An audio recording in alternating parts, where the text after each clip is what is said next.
So hi everyone, my name is Bhavin Tiwari और आज इस वीडियो में मैं आपको बताऊंगा मैंने 2024 में एक बहुत ही अहम, बहुत ही खूबसूरत यात्रा की है, जो है अमरनाथ जी की यात्रा। तो आज मैं इस वीडियो में आपको कुछ टिप्स दूंगा कि अगर आप 2025 में अमरनाथ जी की यात्रा करने जा रहे हैं तो आप लोगों को क्या क्या बातों का ध्यान रखना है ताकि आपकी यात्रा 2025 में बहुत अच्छी रहे। तो सबसे पहले मैं बता देता हूँ कि अमरनाथ यात्रा बहुत ही टफेस्ट यात्रा मानी जाती है शिव जी की। मतलब सबसे टफ यात्रा तो कैलाश मानसरोवर है, पर अमरनाथ जी की यात्रा को भी एक टफेस्ट यात्रा में गिना जाता है। तो फिर वीडियो स्टार्ट करने से पहले मैं आपको बताता हूँ कि अमरनाथ जी की यात्रा 2 जगह से स्टार्ट होती है। पहला है पहलगाम और दूसरा है बालटाल। और पहलगाम और बालटाल दोनों कश्मीर में है। बहुत ही खूबसूरत जगह है, उसकी मैं आपको क्लिक्स भी दिखाऊंगा, मैं आपको वीडियोस भी दिखाऊंगा इसी वीडियो में जो मैंने क्लिक की है जब मैं गया था। तो हमने यात्रा की थी 6 जुलाई 2024 को।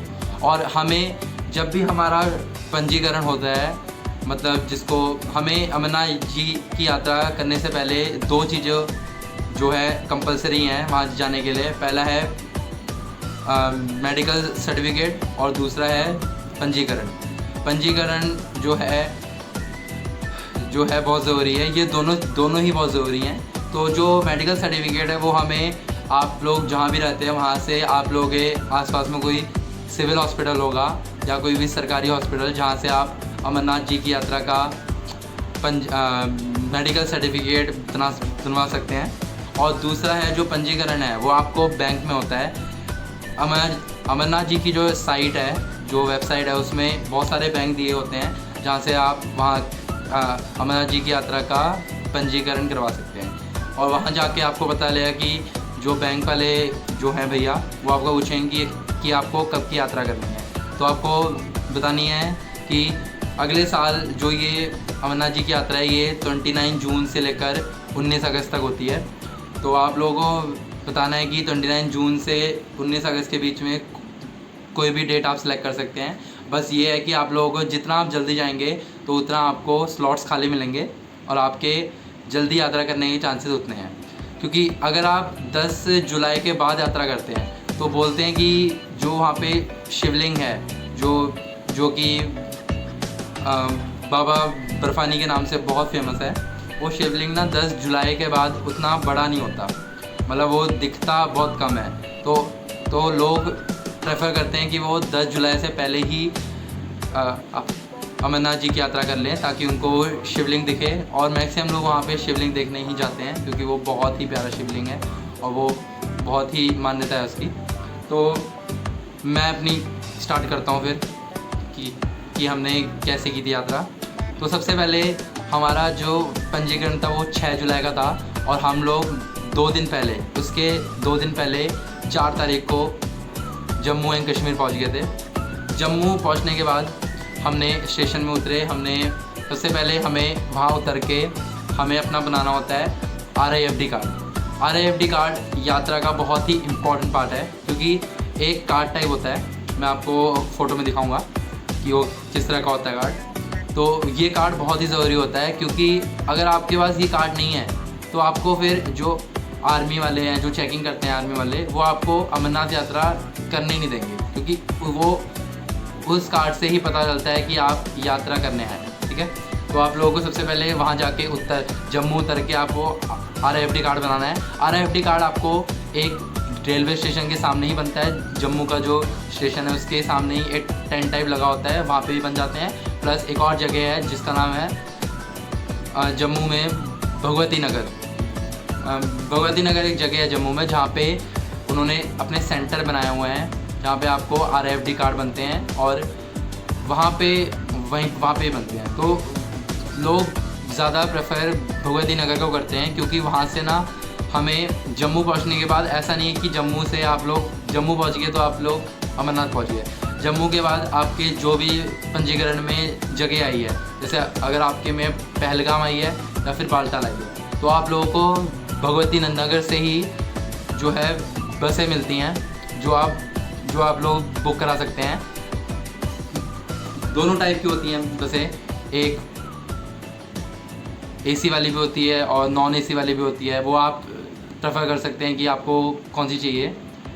तो हमने भी 5 तारीख को हमने अपनी बस बुक करा ली थी। हमारा पंजीकरण बालटाल से था, तो हमने बालटाल से कराई थी अपनी बुक बस। उसके बाद फिर हम लोग फिर जो बस का टाइमिंग होता है, अनफॉर्चुनेटली हमने करानी थी अपनी वो एसी बस, तो पर अनफॉर्चुनेटली हमें एसी बस सारी बुक थी, तो हमें फिर नॉर्मल बस में ही ट्रैवल करना पड़ा। और कॉन्वे जाता है पूरा, बहुत ही प्यारा कॉन्वे लगता है। और बस का जो चलने का टाइम होता है वो है सुबह 3 या 4 बजे। तो आप लोगों को जल्दी उठना पड़ेगा। जिस दिन की आपकी यात्रा है उस दिन एक दिन पहले, मतलब 5 तारीख को। उसके बाद फिर हमने बस चली हमारी, हम लोग आराम से पहुंच गए बालटाल। और जो बालटाल के बीच में जो सीन्स आए, जो इतने प्यारे प्यारे कश्मीर के जो सीन्स हैं, क्या मस्त सीन्स होते हैं, मैं आपको बता नहीं सकता। मैं आपको फ़ोटोज़ दिखाऊंगा इस वीडियो में, बहुत ही प्यारे सीन्स होते हैं। उसके बाद फिर हम लोग बालटाल पहुंच गए। हमने वहाँ जाके फिर आप जैसे आप बालटाल पहुँचेंगे, बालटाल थोड़ा पहलगाम से दूर है, पहलगाम थोड़ा पास पड़ता है, बालटाल थोड़ा दूर पड़ता है। पर फ़र्क ये है कि बालटाल की जो यात्रा है वो सिर्फ 16 किलोमीटर है, पर वो पूरी खड़ी चढ़ाई है। मतलब अगर वो पूरी स्टीप वाली चढ़ाई है, जो चढ़ना बहुत ही मुश्किल है। तो मैं प्रेफर करूँगा कि आप लोग अपने साथ कपड़े जो भी आप लेके जा रहे हैं, कपड़े वपड़े जो भी आप बैग पैक करके जाएंगे, तो उस बैग में कपड़े कम से कम हो और वो बैग हल्का से हल्का हो। ऐसा ना हो कि आप बहुत ज़्यादा सामान लेके जा रहे हैं, बहुत भारी हो गया आपका बैग, क्योंकि वहाँ पे आपको चढ़ाई करनी है। तो चढ़ाई करने के लिए आपको बैग अगर आपका हल्का होगा तो आप लोग आसानी से चढ़ाई कर पाएंगे। उसके बाद फिर और जो पहलगाम है वो अलग रूट में है, और उसकी जो यात्रा है वो 42 किलोमीटर है। क्योंकि 42 बोल सकते हैं, पर 35 किलोमीटर ही है, क्योंकि 42 चंदनवाड़ी तक हम लोग जाते हैं टैक्सी में। चंदनवाड़ी से आगे तक हमें पैदल करना होता है। तो टोटल मिला के चंदनवाड़ी से पहले जहाँ से है आप लोग, जहाँ पे उनका बेस कैंप है, पहलगाम से लेकर चंदनवाड़ी तक टैक्सी है। तो पहलगाम से लेकर पूरी यात्रा 42 किलोमीटर की होती है। तो वो थोड़ा बालटाल की चढ़ाई पूरी खड़ी चढ़ाई है, पर पहलगाम की उतनी खड़ी चढ़ाई नहीं है, पर वो बहुत ही लंबा रूट है। उसके बाद फिर हम लोगों ने बालटाल चढ़ाई स्टार्ट की 6 तारीख को। बट अनफॉर्चुनेटली क्या हुआ था कि 6 तारीख को वहाँ पे हो गई थी बारिश। तो बारिश के कारण वहाँ पे बहुत सारे लैंडस्लाइड हो गए। इसके कारण फिर आर्मी वालों ने हमें 6 तारीख को यात्रा करने ही दी। तो हमने फिर यात्रा की 7 तारीख को, और हमने वहाँ पे टेंट लिया। वहाँ पे हम लंगर में रुके थे, जो लंगर था। उसके बाद फिर हमने 7 तारीख की सुबह 4 बजे खुलता है गेट, हमने वहाँ से चले और हमने यात्रा स्टार्ट की। और मैं आपको क्लिप्स दिखाऊंगा यहाँ पे आप लोग, बस मैं आपको बता रहा हूँ कि एक फॉर्म दे रहा हूँ कि आप लोग किस तरह जाना है। वहाँ जाने के बाद आप लोग सबसे पहले वहाँ जाने से पहले आप एक लकड़ी खरीद लें और एक रेनकोट खरीद लें, क्योंकि बारिश का कोई भरोसा नहीं है अमरनाथ का। अमरनाथ के जो मौसम है वो बहुत ही अच्छा होता है, बहुत ठंडा रहता है मौसम, क्योंकि वहाँ पे एक भी बंदे के पास पंखे नहीं है, कुछ भी नहीं है वहाँ पे, इतना ठंडा मौसम रहता है। पर बारिश का कोई भरोसा नहीं है, क्योंकि बारिश कभी भी आ सकती है यहाँ पे। तो आप लोग एक रेनकोट ज़रूर रखें अपने साथ। और उसके बाद फिर हमने चढ़ाई स्टार्ट की। हमने 4 बजे चढ़ाई स्टार्ट की थी, और मैंने खुद पूरी यात्रा पैदल की। 16 किलोमीटर मैंने पैदल चला मैं। और मैं जो अमरनाथ जी की पवित्र गुफा है उसके बाद शाम को 5:30 बजे पहुंचा। बहुत टाइम लगता है, क्योंकि बहुत खड़ी चढ़ाई है, बुरी हालत हो गई थी। पर जब हमारे साथ शिव जी का साथ होता है, भोलेनाथ का हमारे अंदर प्यार है, तो इंसान भोलेनाथ के लिए कुछ भी करने के लिए तैयार है। तो मैंने 5:30 वहाँ मैं पहुँचा पवित्र गुफा में। और वहाँ से मैंने फिर चेक पॉइंट आता है, वहाँ से मैंने फिर अपना RFD कार्ड दिखाया, वो सब दिखाया। उसके बाद मैंने यात्रा की पूरी। और हमारा जो वापसी थी, क्या है कि अगर आपका पंजीकरण बालटाल से है, तो जब आपने यात्रा कर ली है और जब आप उतरना चाहते हो, तो आपके पास दोनों ऑप्शन रहते हैं कि आपको पहलगाम से उतरना है या फिर बालटाल से उतरना है। तो तो हमने चढ़ाई बालताल से की थी, तो हम उतरे पहलगाम से, क्योंकि हमने बालताल पूरा देख लिया था। बालताल बहुत ही सुंदर था। अब हमें पहलगाम देखना था। तो पहलगाम का जो यात्रा है वो भी थोड़ी टफ ही है, पर एज़ कम्पेयर टू बालताल वो थोड़ा ठीक है।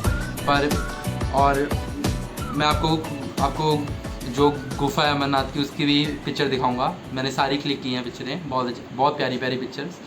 उसके बाद फिर हमने पहलगाम से जब यात्रा की, और आपको वहाँ पे अगर आपको चलने में थोड़ी प्रॉब्लम हो रही है तो वहाँ पे आप लोगों के लिए घोड़े का भी ऑप्शन होता है, आप लोगों के लिए पालकी का भी ऑप्शन होता है, सारे ऑप्शन होते हैं। जो घोड़े के रेट हैं वो ठीक है, उतने महंगे नहीं है, मतलब 2000, 2500, 1500 ऐसा रेट है। एज़ कम्पेयर टू द वो डिस्टेंस के ऊपर है, वो कितना है डिस्टेंस। प्लस जो पालकी है वो थोड़ा महंगा है, क्योंकि पालकी में चार लोग होते हैं उठाने वाले आपको, तो थोड़ा वो थोड़ा कॉस्टली है। और हेलीकॉप्टर का भी ऑप्शन है वहाँ पे। अगर आप हेलीकॉप्टर से करना आते हैं तो हेलीकॉप्टर से भी कर सकते हैं। हेलीकॉप्टर का जो हेलीपैड है वो एक पहलगाम में है, जो है वहाँ पे क्या नाम था, एक जगह पे है, वो नाम याद नहीं आ रहा मेरे को अभी, पहलगाम में है, और एक बालताल के जो सबसे स्टार्टिंग में है। तो आप लोग हेलीकॉप्टर से भी कर सकते हैं। और हेलीकॉप्टर के लिए का जो रेट है वो आप इंटरनेट में चेक कर लेना जैसा है। तो मैं वही करूँगा। और सबसे इम्पॉर्टेंट बात है कि आप जब भी यात्रा करें तो सनस्क्रीन लगा के करें, क्योंकि हमारे पूरी स्किन वाइट हो जाती है, पूरी स्किन में स्किन फटना स्टार्ट हो जाती है, क्योंकि हम लोग पूरा सुबह से लेकर शाम तक पूरा धूप में चले थे। जब 7 तारीख को हमने जब यात्रा स्टार्ट की थी तो उस समय धूप थी, तो हमारी पूरी स्किन फट गई थी। तो आप लोग एक क्रीम ज़रूर रखें, और बीच में अगर आप पैदल चल रहे हैं तो पानी पीते रहें, क्योंकि हमारी बॉडी को जो हाइड्रेशन बहुत ज़रूरी है, क्योंकि वहाँ पे धूप के कारण आप लोगों को चक्कर भी आ सकते हैं, कुछ भी हो सकता है। पर वहाँ पे कोई टेंशन की बात नहीं, क्योंकि वहाँ पे NDRF की टीम भी होती है और आर्मी वाले भी होते हैं, जो पूरी लगन के साथ काम कर रहे होते हैं हमारे सेफ्टी के लिए, हमारी सिक्योरिटी के लिए। तो बेस्ट है। बस थोड़ा वॉशरूम्स का थोड़ा पंगा है, स्पेशली गर्ल्स के लिए थोड़ा मुश्किल होता है वो वॉशरूम करना। पर वॉशरूम उतने साफ़ नहीं है, उतने क्लीन नहीं है। पर कोई बात नहीं, जितना भी उन्होंने इंतज़ाम किया था बहुत ही अच्छा किया था। और जो खाने के हैं वहाँ पे बहुत सारे भोलेनाथ के लंगर लगे होते हैं, तो आप लंगरों में खाना खा सकते हैं जो फ्री का होता है। बहुत ही अच्छे, बहुत ही ज़्यादा लंगर थे, और बहुत ही अच्छे लंगर थे। तो बस यही है। फिर हमने पहलगाम से यात्रा वापस की, हम लोग वापस आए।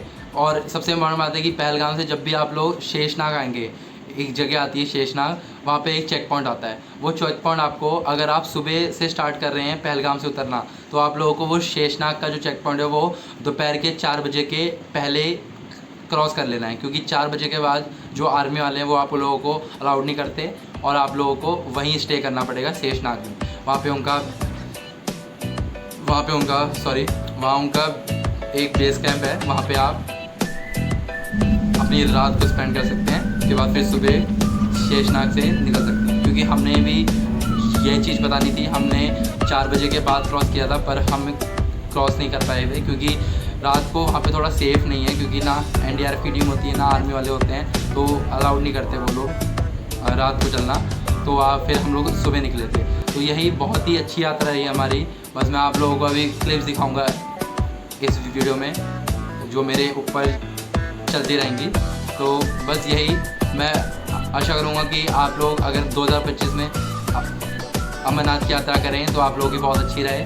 और अगर आप लोगों का कोई भी क्वेश्चन है आप कमेंट्स में पूछ सकते हैं, मैं उसका ज़रूर रिप्लाई दूँगा। And thanks for watching, and जय भोलेनाथ।